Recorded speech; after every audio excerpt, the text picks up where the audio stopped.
అనేటువంటి అర్థమన్నా వస్తుంది. నువ్వేం చేసేటట్టుగా లేవులే. నిన్న మామూలు బీరాలు బలకల నేను చేయను అంటున్నాడు. చేయను అంటే టీటీడీ చైర్మన్గా ఇంత పనికిమాలినోడిని నియమించినారు అని చంద్రబాబు గారికి ప్రజలందరూ కూడా కిరీటం వేస్తారు. అది విషయం. Thank you.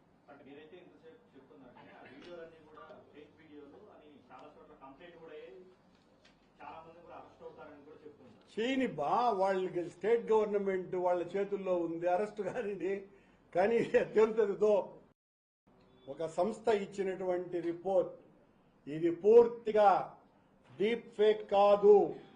AI generated image 0%. This input is not likely to contain AI generated or deep fake content.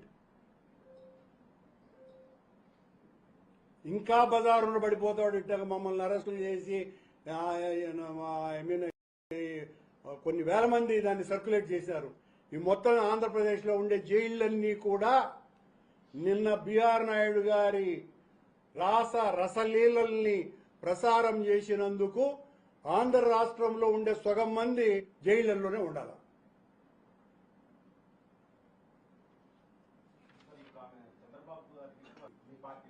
నాకేం తెలియదు విషయాలు.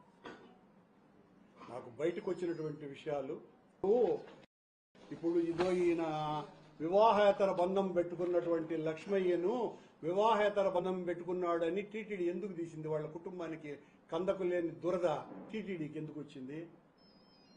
ఎందుకు రిమూవ్ చేసిందండి?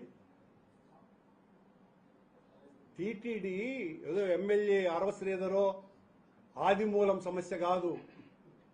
టీటీడీ దేవుడి సంస్థ, చాలా సున్నితమైనటువంటి సంస్థ. అది అక్కడ ఉండాల్సినటువంటి వ్యక్తి చాలా గౌరవప్రదమైనటువంటి రిలేషన్స్ మెయింటైన్ చేయాల్సినటువంటి వ్యక్తి. నేనన్న మాటలు కావు కదా. ఆవిడ రాసినటువంటి అంత ఉమనైజరే లేడు అని చెప్పింది ఆవిడ. దీన్ని కూడా ఫోరెన్సిక్ పంపించండి. ఏ కాదు అని కూడా అంటాడు ఆవిడ రాసిందని. మేము పంపిస్తాం ఫోరెన్సిక్కి.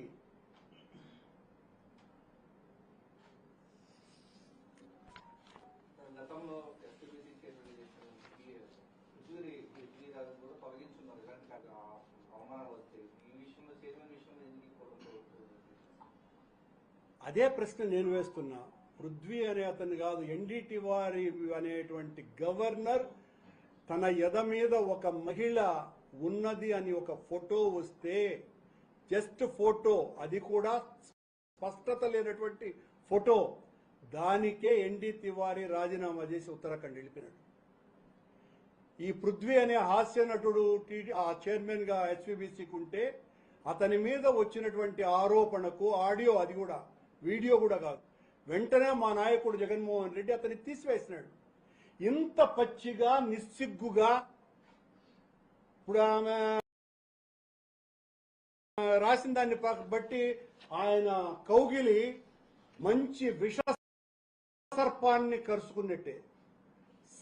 సర్ప పరిష్వంగము అంటారు దాన్ని.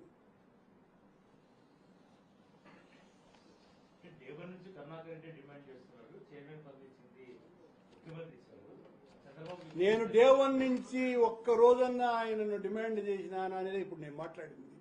నేను నిన్న మాట్లాడిన ఎంత అప్రాచ్య పని. ఆ బయటికి వచ్చిన తర్వాత కూడా డిమాండ్ చేయకపోతే నేను పరిమాణంలో అవుతా. అందుకు డిమాండ్ చేశా. నేను అంతకుముందు డిమాండ్ చేసింది చూపించమని చెప్పు. ఒక 5-6 రోజు అదే పని అన్నాడేనన్నా.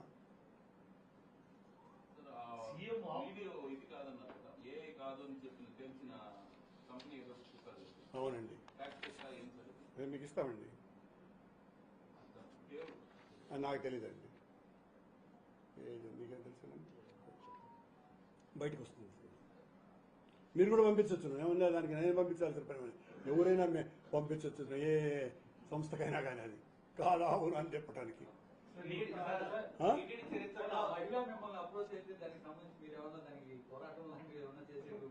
ఏమంటారు? ఖచ్చితంగా బాధిత మహిళ పక్షాన నిలబడతాం. మా నాయకుడు జగన్మోహన్ రెడ్డి గారే నిలబడతారు. మా పార్టీ అంతా కూడా ఆవిడకు అండగా ఉంటుంది. ఆవిడ మమ్మల్ని అప్రోచ్ అయితే విక్టిమ్ దగ్గర కేసు వేపిస్తానన్నాడు నిన్న. తమాషగా విన్నారా? విక్టిమ్ ఈవిడ నీ చేతుల్లో.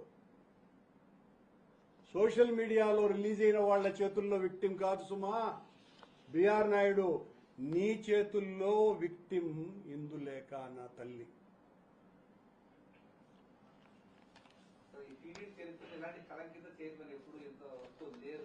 ఇక రారు కూడా, లేరు కాదు, ఇక రారు కూడా. అది ఆ గౌరవం ఒక్క బిఆర్ నాయుడు గారికే దక్కాలి. ఎన్నో ఫైల్స్ ఉన్నాయి, అన్ని కూడా సీఎం చెప్పలేదు కాబట్టి, ఒప్పుకోలేదు కాబట్టి అదే తమాషా.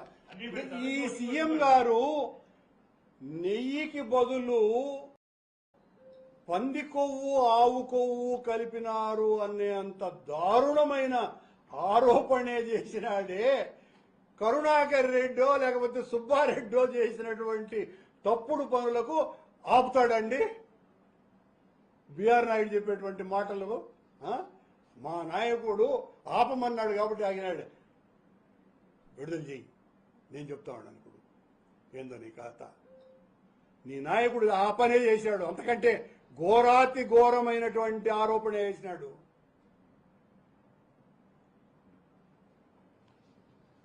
ఇంకొక ఆరోపణ చేశారు మీ పైన, చెన్నైకి సంబంధించి. ఎస్, ఓకే, చెన్నై పెట్టమని చెప్పారు స్వామిని. చేతులు జోడించి వేడుకుంటున్నాను బిఆర్ నాయుడు గారిని. అవన్నీ కూడా బయటికి తేవలసినదిగా కోరుతున్నానండి.